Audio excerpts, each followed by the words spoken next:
writing a long report. These were not necessarily the most useful skills to engineers working in industry.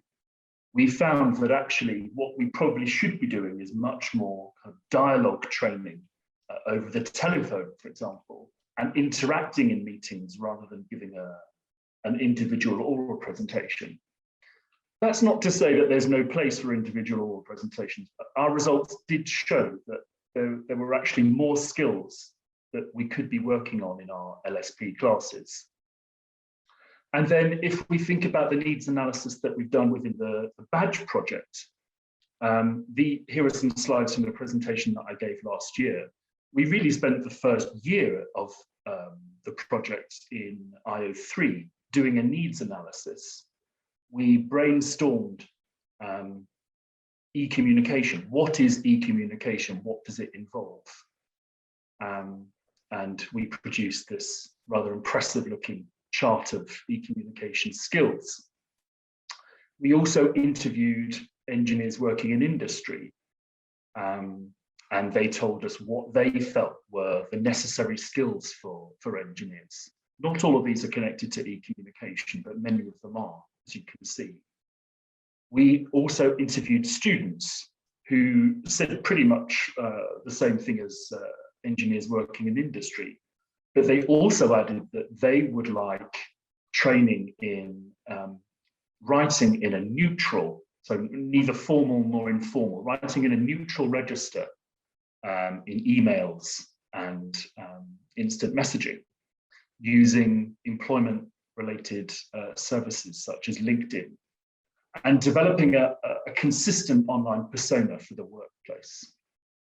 So needs analysis is something that, as I said, I think that we can say that we've done a great deal of work there.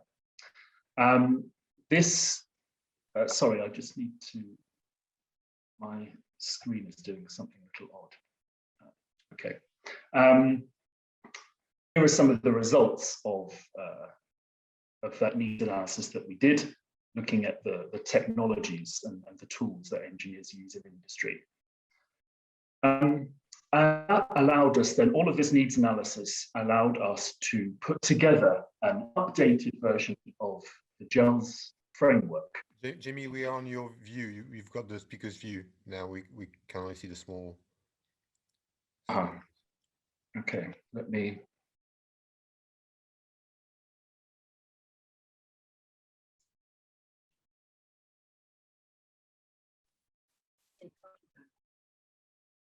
Is that better now?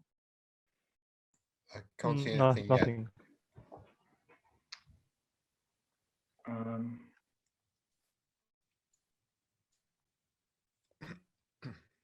Is that better now? And it's still the same thing. It's still the speaker's view with a small slide on the right. Yeah, my screen was doing something odd.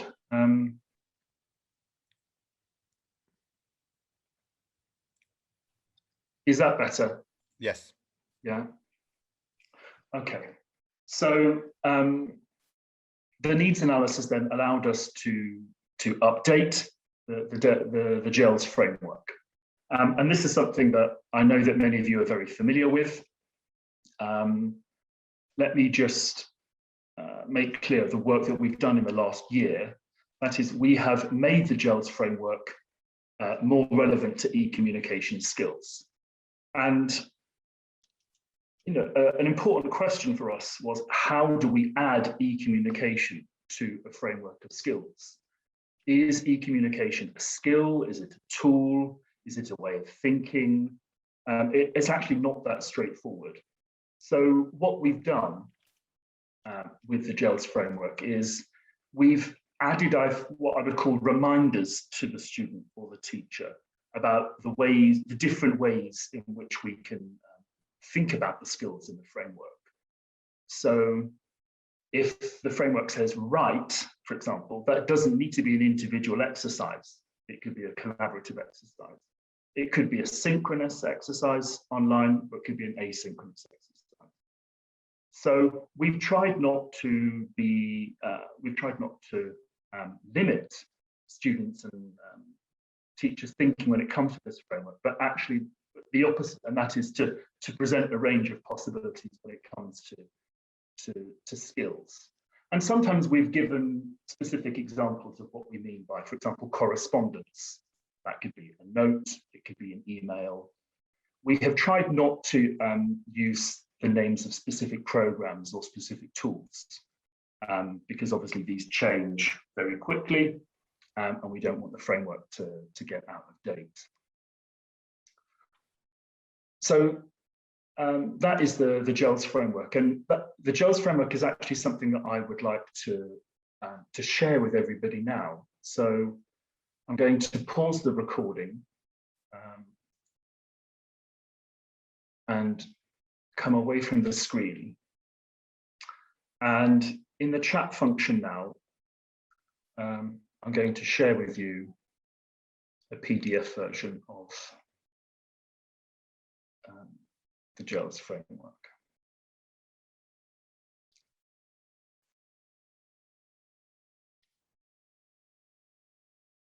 So in the chat function now, I've just shared the GELS framework. I hope you can receive it. Not yet. If you send it as a file, maybe it takes some time to upload. Yeah, it's okay.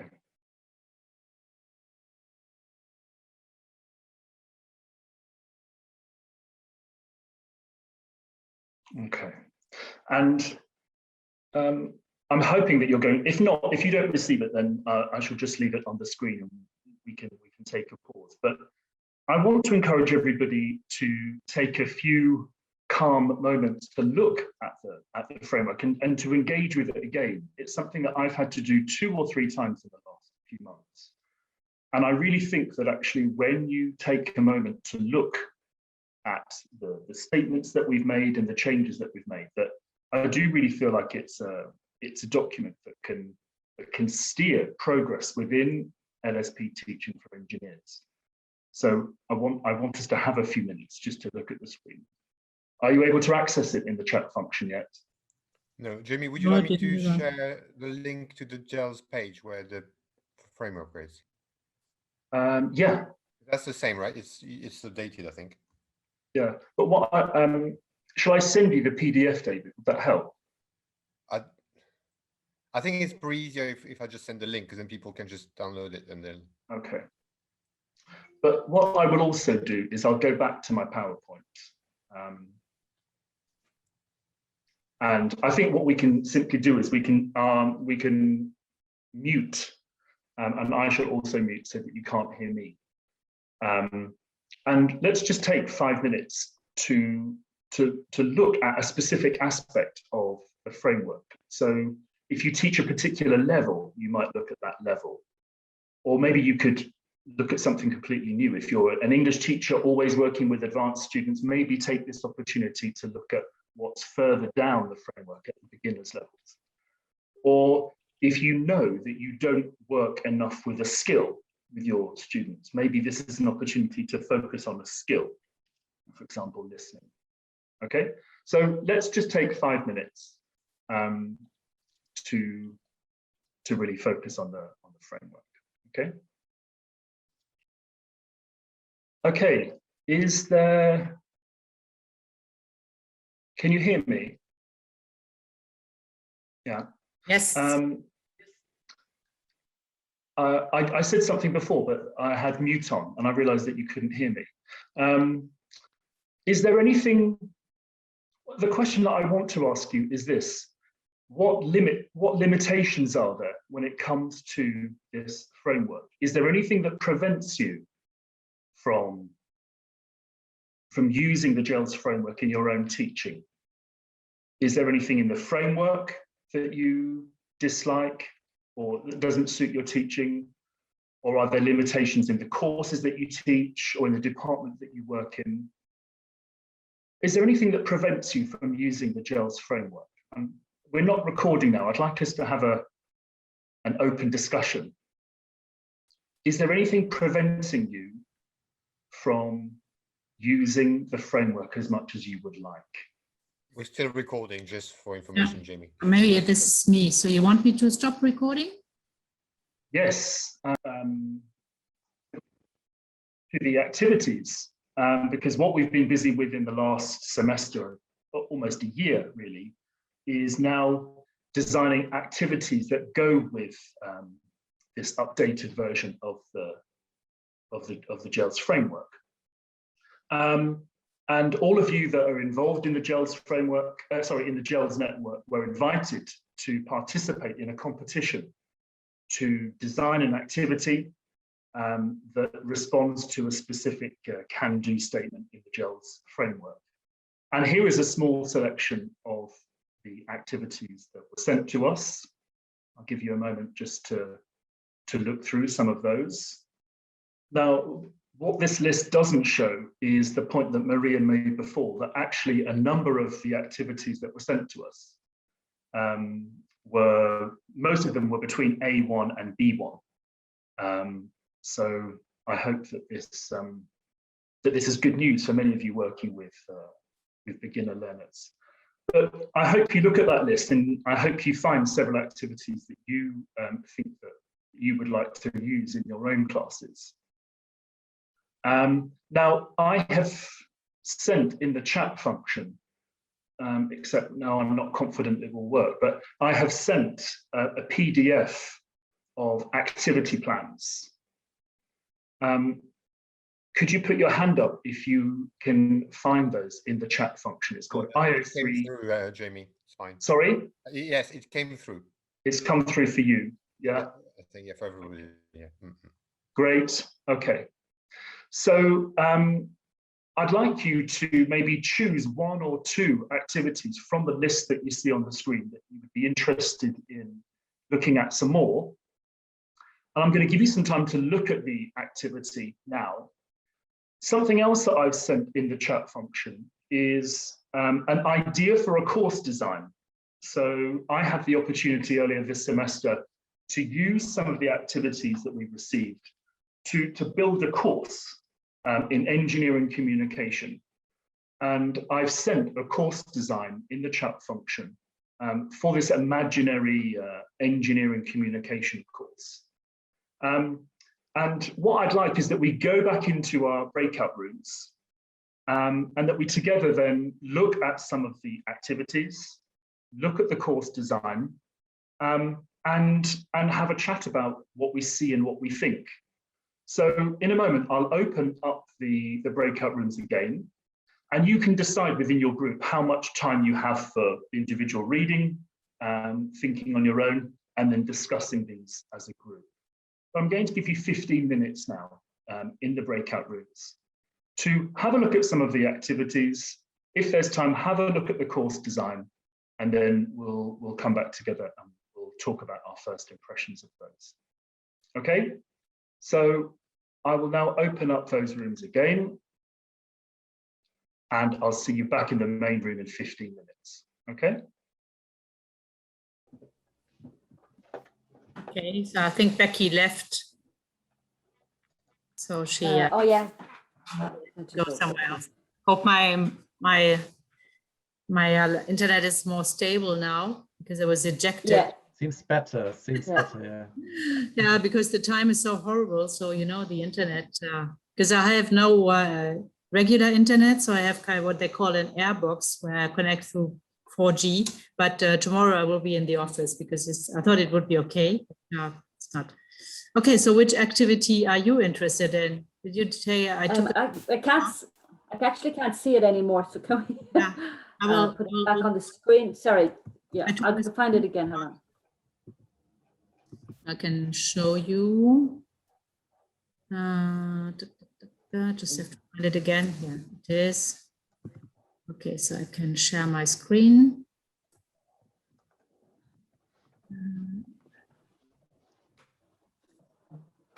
Okay, so here it is. Okay.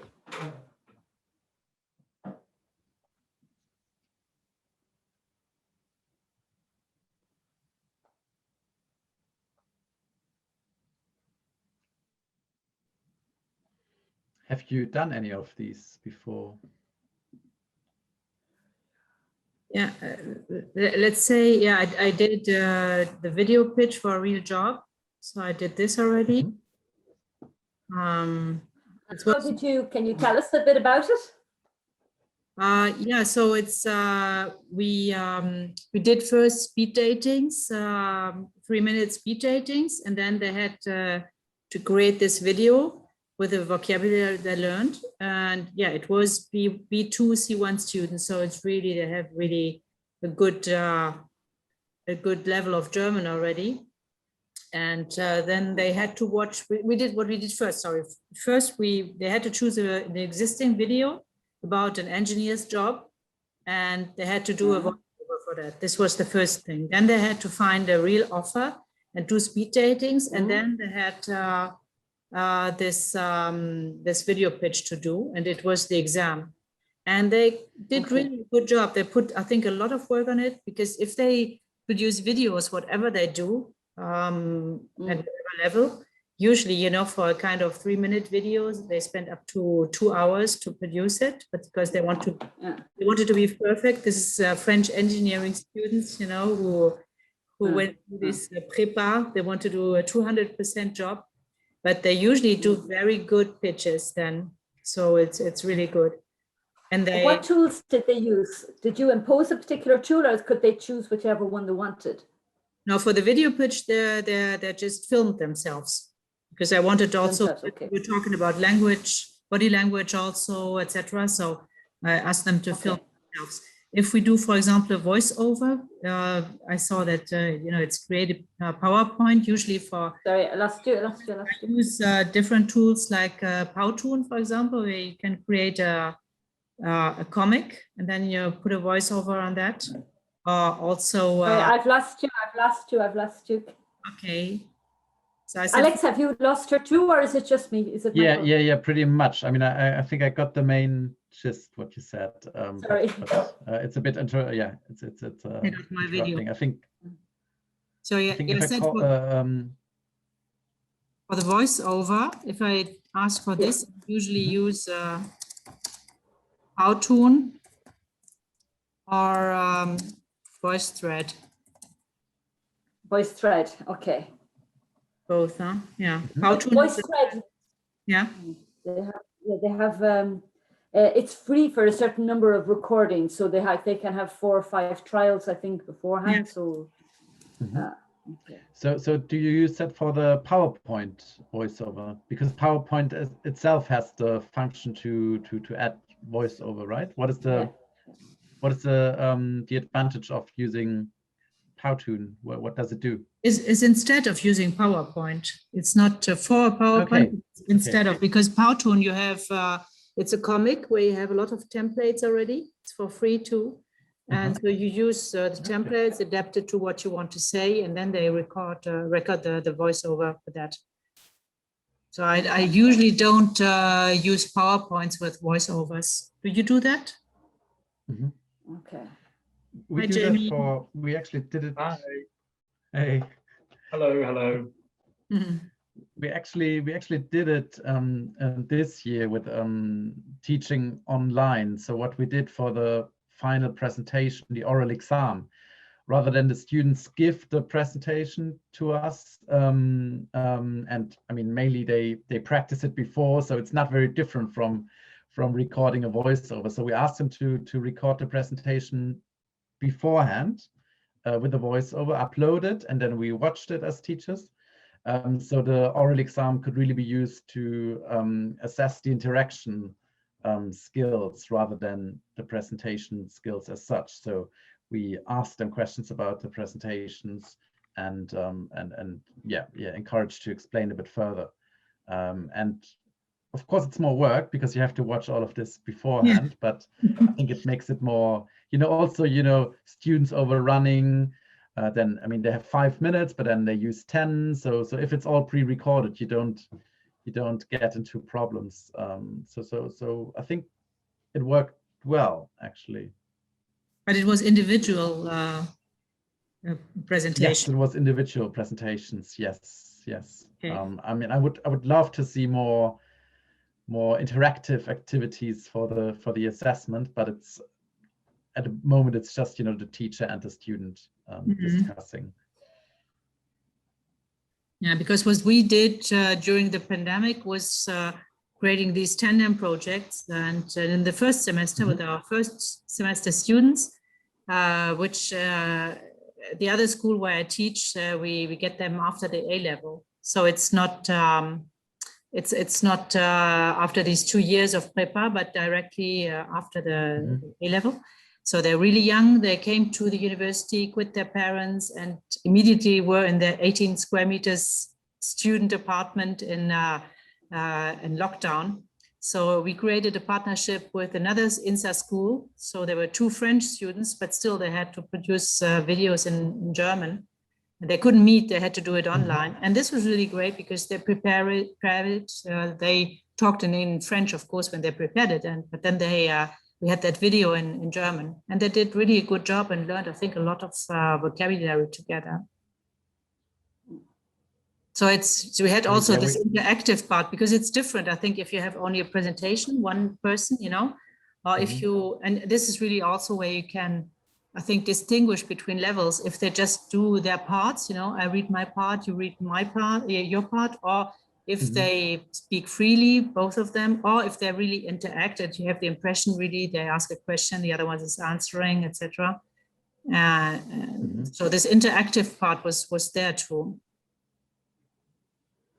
Yeah, we had experience with my students, like I said, aren't engineers, but I did get them working on VoiceThread. I gave them an exercise to do I pretended that it was the Department of Education in France who asked for a special video to explain COVID and the geste barrière, the distance measures and things to small children. And I got the students to work in groups of 5 or 6, and they were to do this particular, you know, like I said, it was VoiceThread, and the results were fantastic, and they actually enjoyed it. They got great fun out of it. So it was something that, like I said, that was a popular exercise. They were happy to do it. So, you know, something was worth trying. Yeah, and I like VoiceThread because they can work. Sorry, they can work remotely on the same production also. Yes. Sorry. Yeah. Sorry, Alex. Can I ask with the because we also have this tandem project with TU Munich, where they work together during class. But you said you use those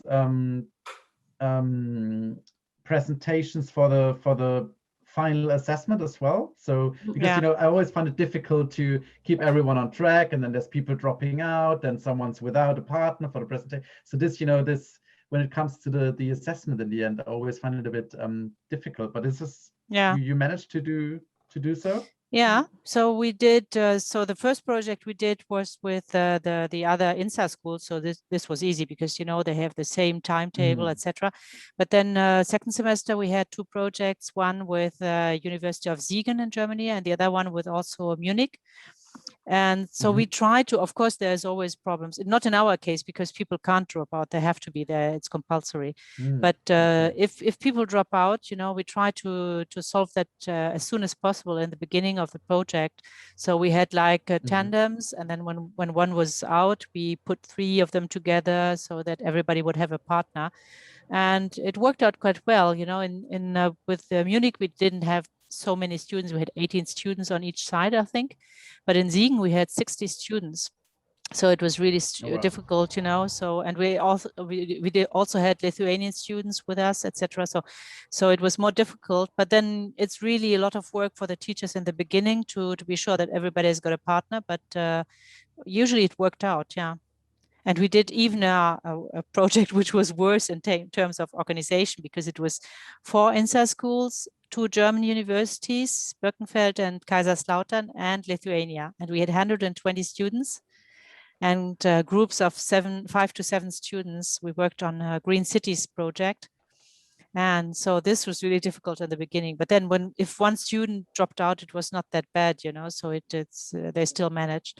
And this is why I, for example, would be really interested on working a bit more on lead or participate in an effective meeting, because this is really something they learned when they worked in these international groups. They were B1 to C1 students. And it was really difficult for them because they were, most of the time they were working autonomously. We just had some classes in the beginning, and then they worked on their own, and we just met them. We had 3 phases at the end of the phase. And we had tutors for the groups. I didn't meet all my students, just the 5 groups I was tutoring with a colleague.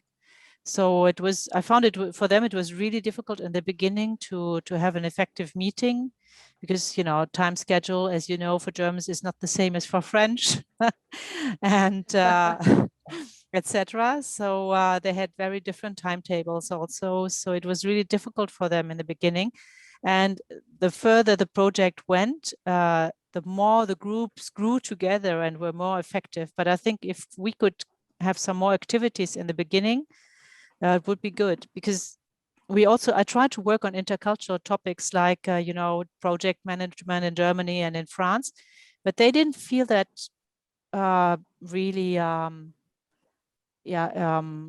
that concerned their groups. They didn't find that difficult specificities that Germans should have or the French should have, because it's a different generation maybe too. They're more used to online working.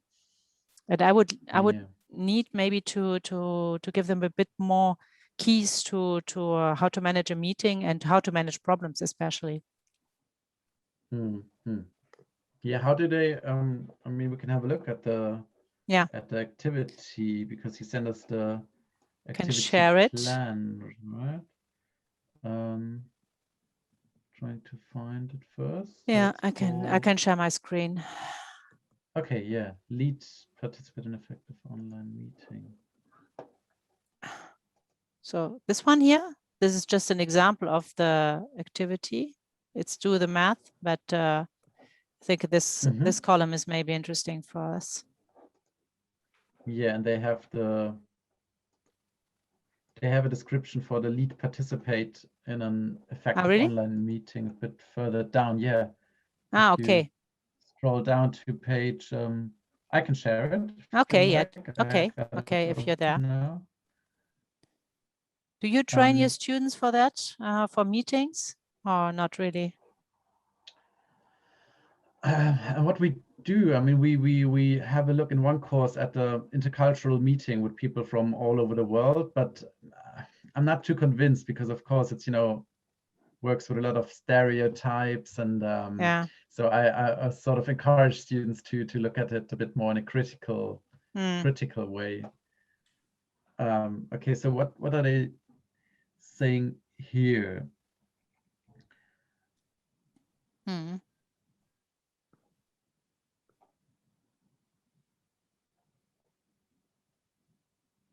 Okay, so they actually set up a proper meeting here.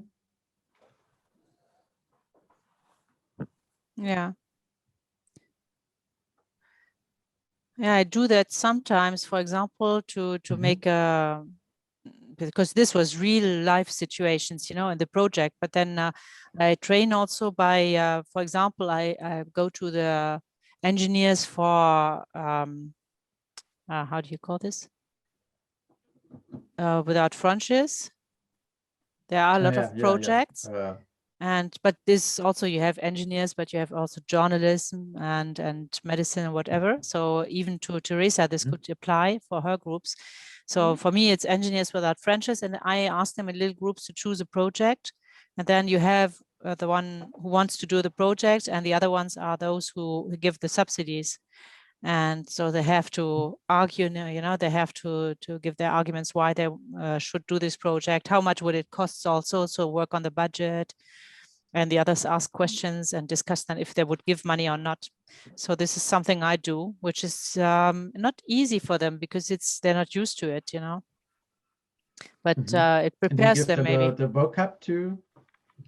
Did you have a specific vocabulary to you know, lead a meeting, because it's quite specific, right? The leading role in a meeting. Yeah, I don't do that enough. You know, I give them vocabulary to express their opinion, but leading a meeting, no, I think I really lack that. So that's why I said I should learn more about it, because this is really important. Yeah, I guess. the language part and the intercultural part, both of it. Yeah, same for me. Same for me. I need to do some further investigation on that. Yeah. And it's, you know, it's really important because my friend, he's working for Airbus and he spends his whole day sometimes in meetings. So and in different nationalities, and I really see when I listen, you know, without wanting to listen what they say, but I hear a lot of intercultural problems in that. Hello. Welcome back, everybody. I'd like us to go back onto Mentimeter and to share just some first impressions of those activity plans and maybe the course design if you've had time to look at it. You can write more than a key word this time. You could even write a sentence. And if you prefer not to write, if you prefer to say something, then please do. I'd like to hear some first impressions.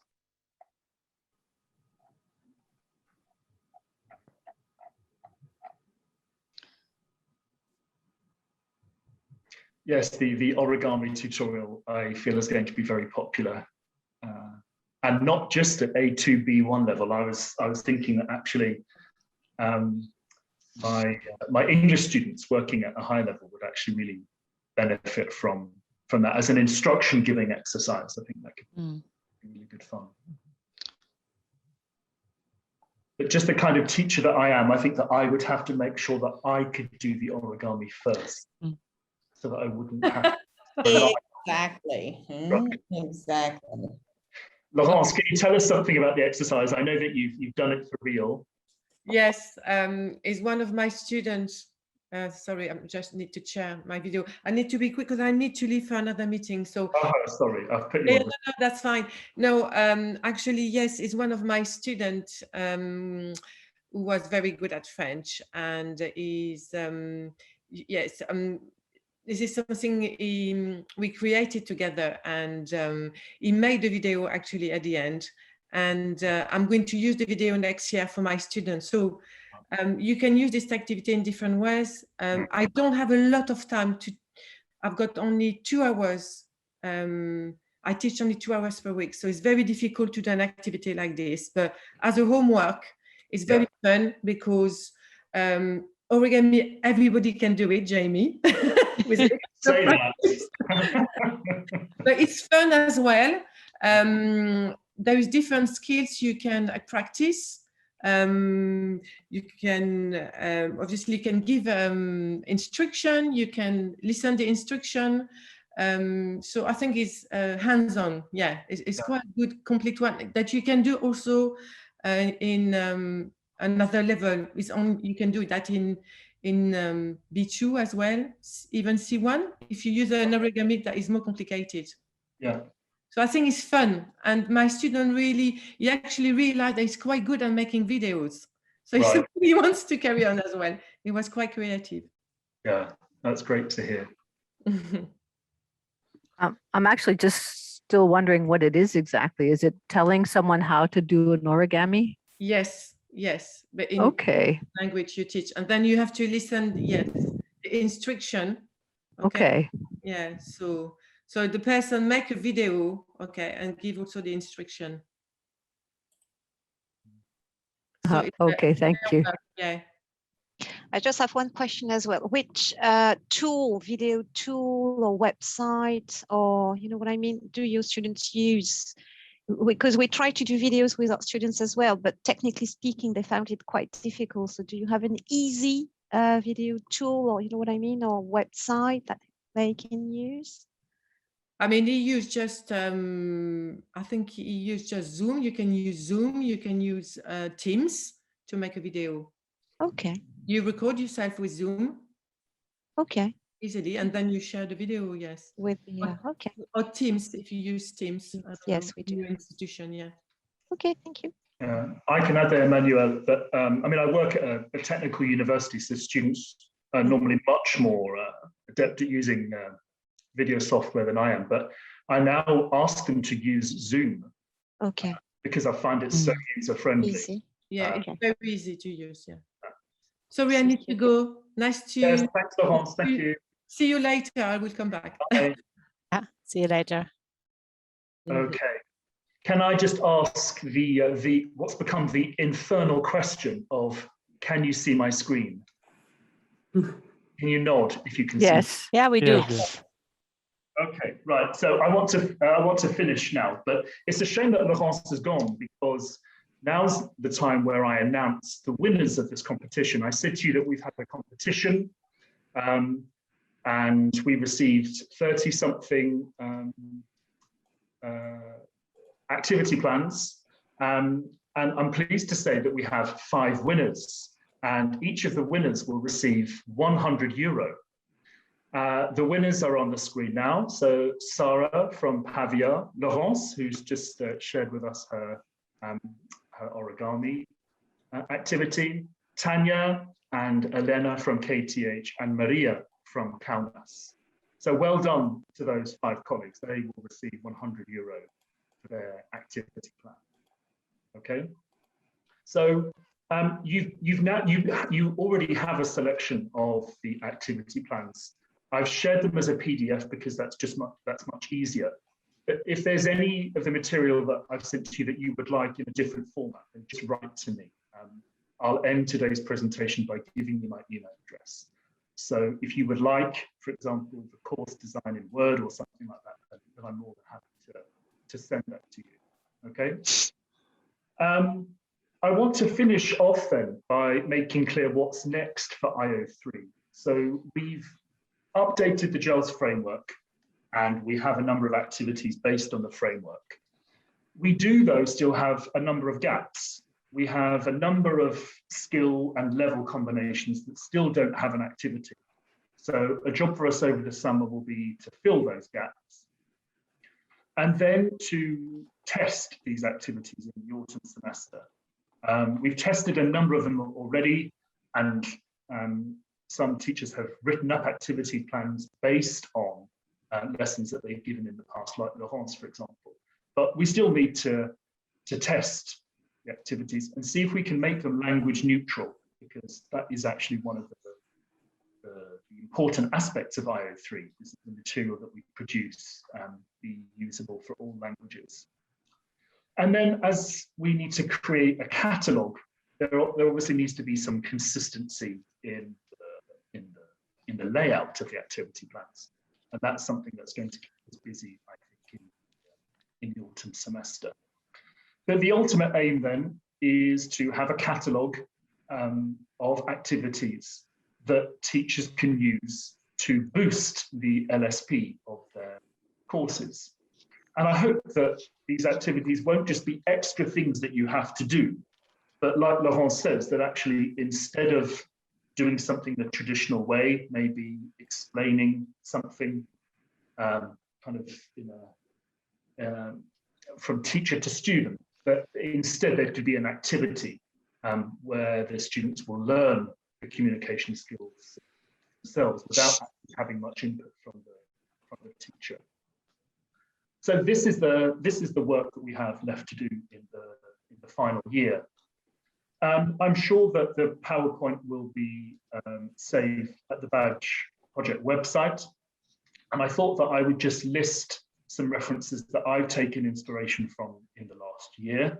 So this is something that you can have a look at yourselves a little later. And I want to finish by saying that I would any contact from you if you have questions about what I've spoken about today, or about the work of IO3, any comments that you didn't feel you wanted to voice on a recorded presentation, but you would nevertheless like to make, then please write to me directly. Similarly, if you would like any of the information, like I said, that I've shared with you in another format, or if you think I can help you in another way, then don't hesitate to contact me. So thank you very much for your participation today. I'm very sorry that I was late at the beginning. Time zones, what can I say? But thank you. We have 10 minutes, so if anybody would like to ask a quick question now, they're welcome to. If not, I think we would all welcome a longer break before the next presentation. Okay, thank you very much, Thank Jamie. you. Thank you, Thank Jamie. you. Yeah, thank you, Jamie. Thank you all.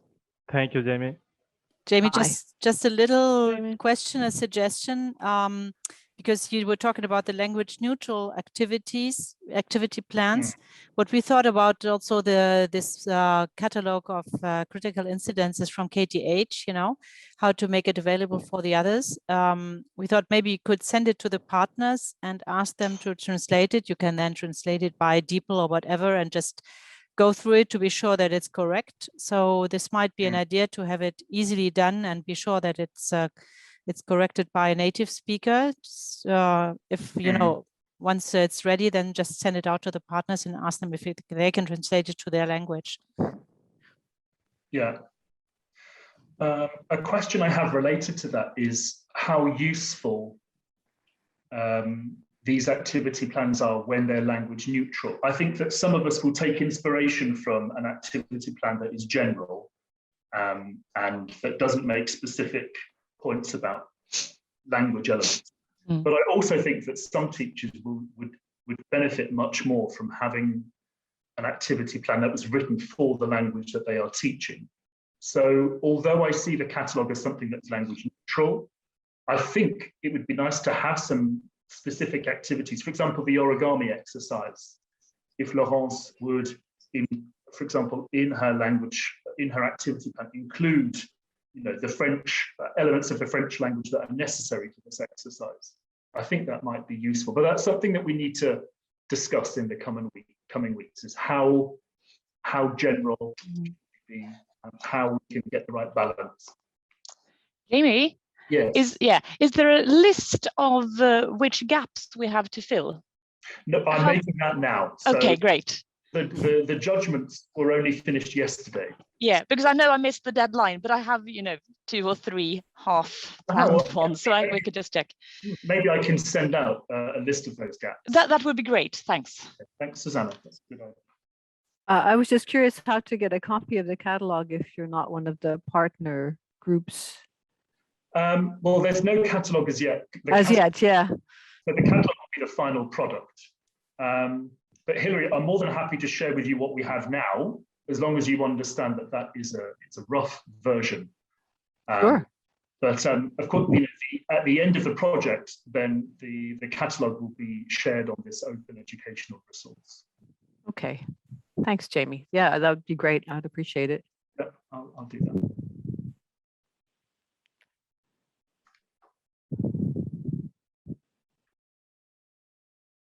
Okay, Hilary, can I ask you actually, could you send me an email at this address? My address is jamie.r@kth.se. Sure. And then I can reply simply to that email.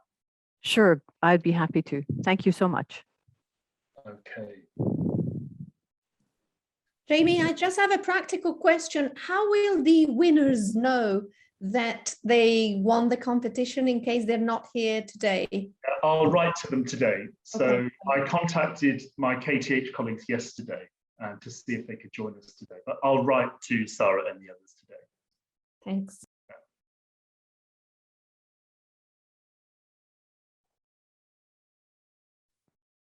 Are there some more questions, maybe? So I think we're happy to accept David's suggestion, what he said. I will leave Zoom open. So if anybody wants to discuss, you know, you can stay here, of course, and we go back to the next, we not go back, we go further to the next presentation and workshop at 11 from IO5. So this is Maria and John, if he's back by then. About the architectural voices, and I just wanted to I send that in the chat for Hilary. So when we have resources ready, they will be available on our website, which will be the open resources platform just copy it here. So the badge project website, and we will start, I guess, after, maybe during or after summer, to publish the first resources. They will be in the form where people developed it. So if you work, for example, on Moodle, it will be on Moodle, etc. And then it should also be on a form which you can import into other types of platforms like Canva, etc. So there will be at least 1 or 2 versions of the resources. And you already have the recording of last year, and you will also have the recordings of this year on this website, and description of the different IOs.